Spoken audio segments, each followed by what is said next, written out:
Welcome back. While we've been trying to master the art of juggling home life, the kids, and working from home over the last 9 to 10 weeks, there has been no doubt moments of frustration, to say the least, sadness, anger and worry for both parents, but in particular the kids. I don't know what you're talking about. No, it's been a dream, hasn't it? Smooth sailing all the way. Yeah. Right, Aoife Lee of Parent Support joins us now to help see those feelings and behaviours through our children's eyes and hopefully help them cope a little better. A very good morning, Morning, to you, Aoife. There's no doubt, Aoife, it's been a tricky time for families, for children. I think it's fair to say the children of Ireland have coped very well, given that on one day they were told the schools are closed tomorrow. There was no preparation.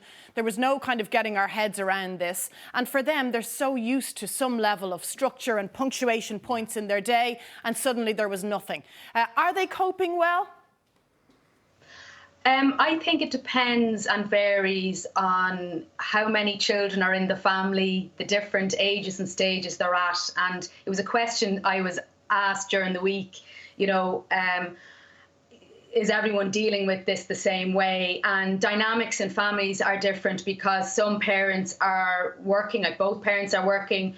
You might have one parent at home all day with the kids. And again, the smaller our children are, the more dependent they are on us. And as the kids are older, they're that little bit more independent. But without a doubt, on March 13th, if we had been told we'd be still,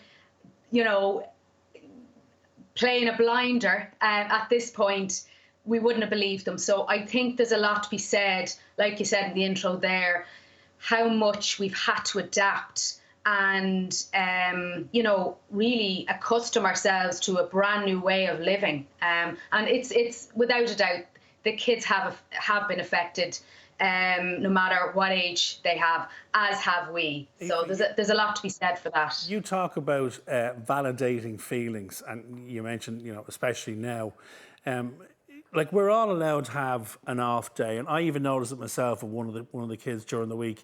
He just wasn't in great form, and I was anxious to find out, had something happened, was something wrong?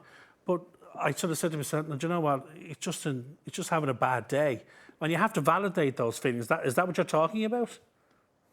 Yeah. So there's not always a reason. Yeah. When I work with families, I always focus on what's been going on recently. Are you seeing a pattern? I think for us all, both parents and children, we are more easily triggered now. We are feeling moments of being overwhelmed. Some of us might have a good morning and then it might go downhill in the afternoon. Children are missing their pals, they're missing school, they're missing just that social element to their day-to-day lives. And it will impact on them, and you will find, like Simon, you said there, when our kids are having an off day, sometimes just not necessarily asking, what's wrong or what's the matter, but naming and saying, you know what, I can see you're really frustrated, I can see you're really upset. And as a result, it makes them feel appreciated and understood, like us. If we're having a tough day, for another adult to say that to us, it can make us feel a little bit better. And for smaller children, it can sometimes diffuse a situation. But for older children, it just makes them feel a little bit like, I'm being heard here. And sometimes we're quick to come in and say, what's wrong? How are you feeling? And a lot of the time, children will struggle with putting a name onto that feeling, although they're feeling it. So by us naming it, will help. Aoife, the other thing is that many people watching will have, like ourselves, children of different age groups, and you're trying to give the older ones, I have a 7 and an 8-year-old, as much attention as possible in terms of the schoolwork, and you're trying to do the right thing there. But as a result, our 3-year-old is getting a little bit forgotten in the mix and, has shown signs of regressing. So one of your points here is offering choices provides healthy control. What do you mean by that?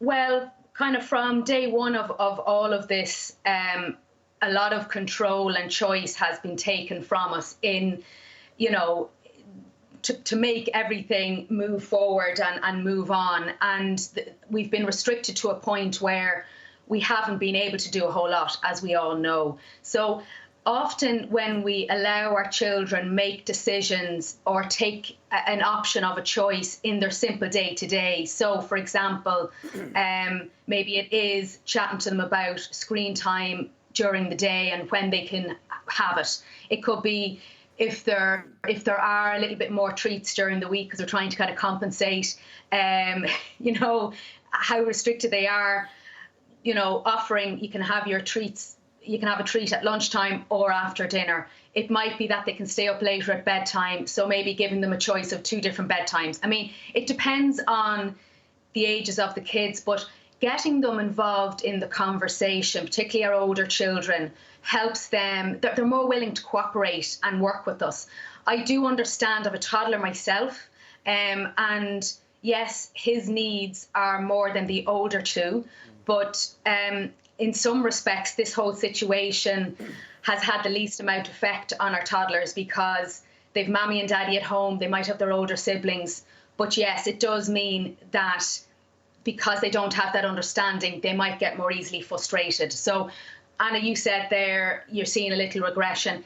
That's quite normal because toddlers struggle with change. So as long as we can establish some form of routine, meal times, getting out to fresh air, screen time, whatever it is, that, we try and instill that as best we can. Something, Aoife, that you mentioned earlier on, and I think it's the biggest thing that we're dealing with as parents is that they're missing playing with their pals. I noticed during the week that one of my son's friends came down to the house, called at the door, and they said, we're going to go for a walk and we'll socially distance. And we stood and watched them. And God loved them. They walked up the road 6 feet apart and down the road 6 feet apart. That's the way it is, isn't it? But that's so important. It is. And I don't know how you were feeling, but it was a breath of fresh air than being able to leave the house. Because up until now, all parents have had to facilitate going out with them and being able to go out the front. I think going on the bikes helps as well because it allows that distance. And we've heard now that the government are looking at lifting or introducing some new ways in phase 2 for our children under 18 because they are acknowledging that our children not being able to see their friends, it's difficult. And it is, and also, Aoife, they'll enjoy the fact that we're giving them extra responsibility and they will do their best. Yeah. Listen, we're out of time. It continues. We've got another while yet, but we're doing our best. And listen, thanks for joining us, Aoife. Appreciate your time. Thank you, Aoife. Thanks, everyone. Right, still to come, Sheila Shoiga tells us how this year's Community Games is going virtual. And Love Island's Dr. Alex George will be chatting to us live from London. We'll take a quick break now. Lots more to come. See you shortly.